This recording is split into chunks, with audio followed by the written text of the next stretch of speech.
Subsections. In the first 20 ayat or so, main dawah of Quran.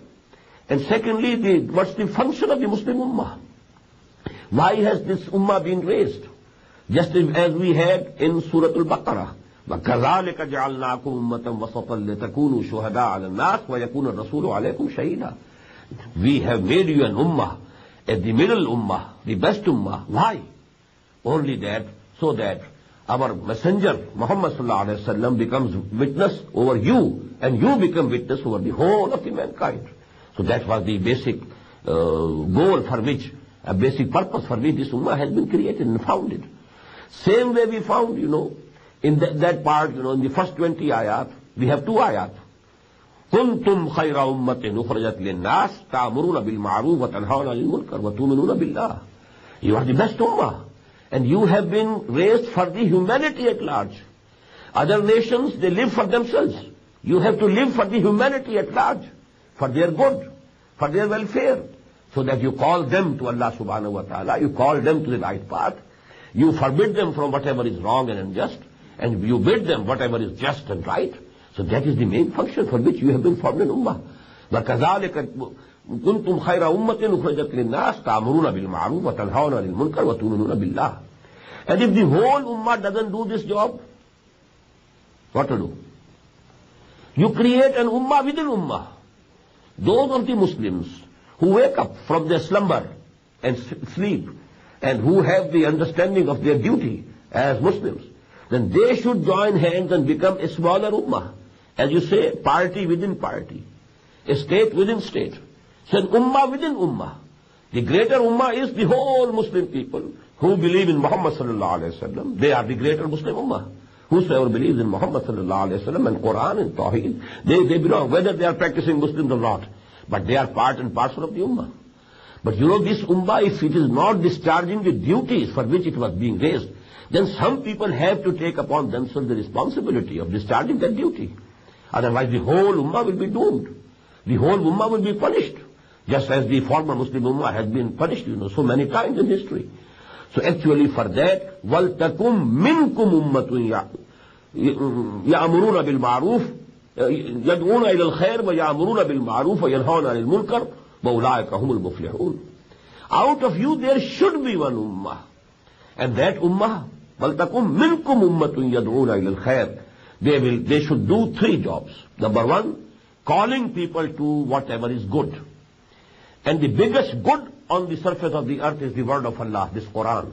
هُوَ خَيْرٌ مِمَّا يَجْمَعُونَ. This is much pressure and much better than all the things that you amass and you gather in this world. So this, to calling the people towards Quran, this is the first function of this party within party. The smaller Ummah within the greater Ummah of the Muslims, they should take upon themselves, number one, يَدْعُونَ إِلَى الْخَيْرِ دَعْوَى إِلَى الْخَيْرِ. Calling the people to whatever is the most precious thing, and the most precious thing is this Quran. Number two, يَأْمُرُونَ بِالْمَعْرُوفِ. You command and, bid the humanity, and then first of all you have to command it to the Muslims, the greater Muslim Ummah. This smaller Muslim Ummah, which must first of all reform the greater Muslim Ummah, so that يَأْمُرُونَ بِالْمَعْرُوفِ, this Amr bil Ma'ruf will be first of all to the Muslims themselves. You believe in such and such things, and look to your practices, what you are doing. You are saying what you are not practicing. لِمَ تَقُولُونَ مَا لَا تَفْعَلُونَ كَبُرَ مَقْتًا عِنْدَ اللَّهِ أَن تَقُولُوا مَا لَا تَفْعَلُونَ.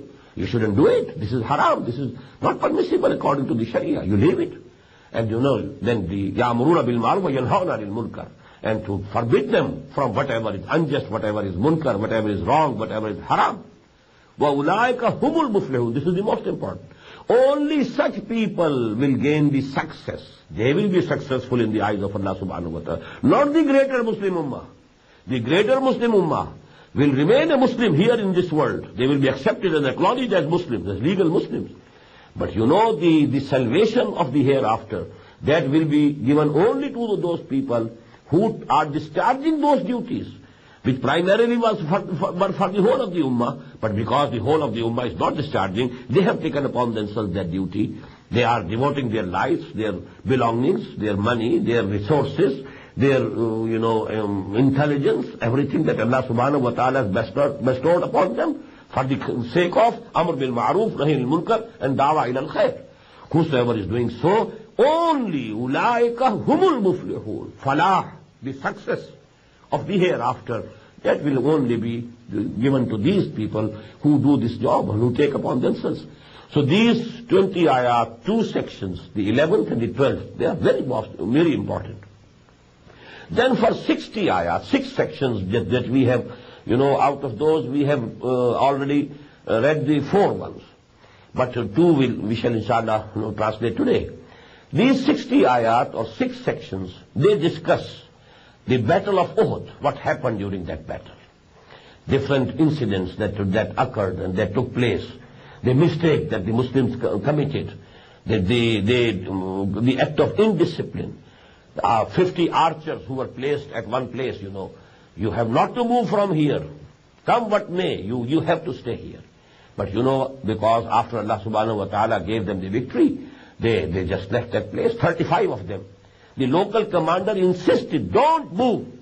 But still they moved. So this was an act of indiscipline. Although they might have, rationalized their action, that the Prophet had said to us that if we are all killed and you see that our corpses and our, dead bodies, they are being eaten by the birds, even then you don't move from here. But here the condition was not of defeat, but the victory has come to the Muslims.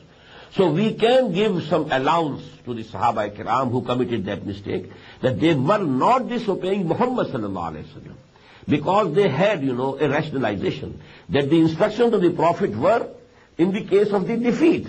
But here, this is not the defeat, it's the victory. But still it was, an indiscipline and disobedience of the local commander.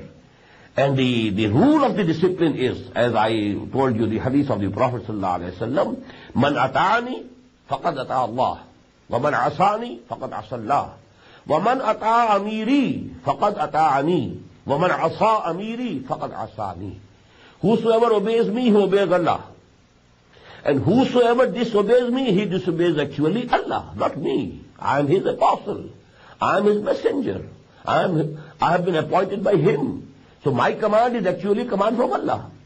But in the same way, whosoever obeys the commander that I have put, the Amir, whom I have nominated, I have given the responsibility, he is actually obeying me, not that Amir.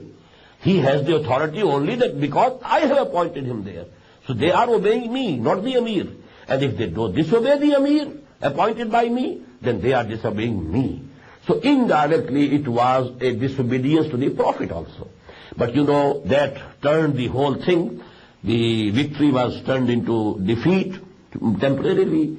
The Prophet himself was injured badly.